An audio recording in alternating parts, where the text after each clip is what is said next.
Alright, so there's one thing that I use in Photoshop a lot, which is guides. These blue lines that you see on screen, these are non-destructive and non-printing lines in Photoshop that I can use to order elements in my Photoshop canvas. These guides are as they called guides so that you can place your elements together on screen. Creating this is very simple. If you can see these rulers, this is basically a sort of a scale. You can drag one line from here directly onto the screen. If it's the horizontal one that you want to create, you draw it from the top. Or if it's the vertical one that you'd want to create, you drag it from the left. If you don't see the rulers in any case, you can press Ctrl R, or you can also select rulers in view. Now let's see how to use these guides. Let me create a new layer with a rectangle in it.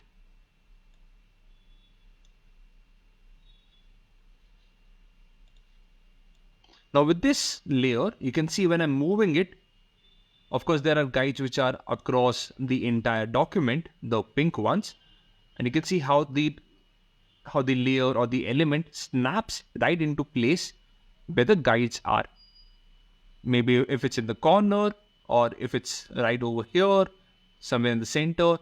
Either ways, the guide lets you place your elements right next to each other.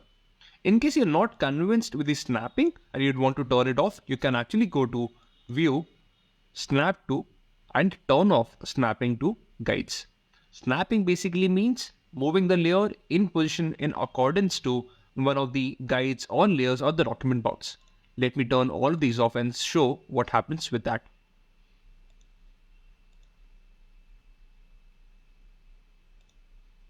Now with this, you can see there are no pink lines that do come on my screen. That's because of the document bounds.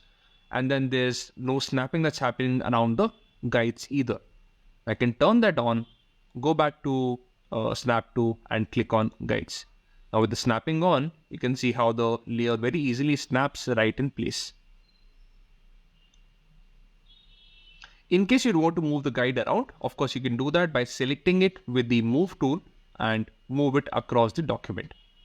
You can also see the small bubble that shows what position in X dimension is that line or is that guide in. Very similarly, I can also do the same thing with my horizontal guides. I can also change the color of these guides in case I need that. For that, I'll have to go to Preferences and let's go to General. With that, you can see there's a layer. With that, you can see there's an option for guides. If I click on that, guides on my canvas will be of cyan color according to what it has been defined as, and it can be dotted or lined. Dotted or completely single line. I can change this color to, let's say, magenta. Click on OK.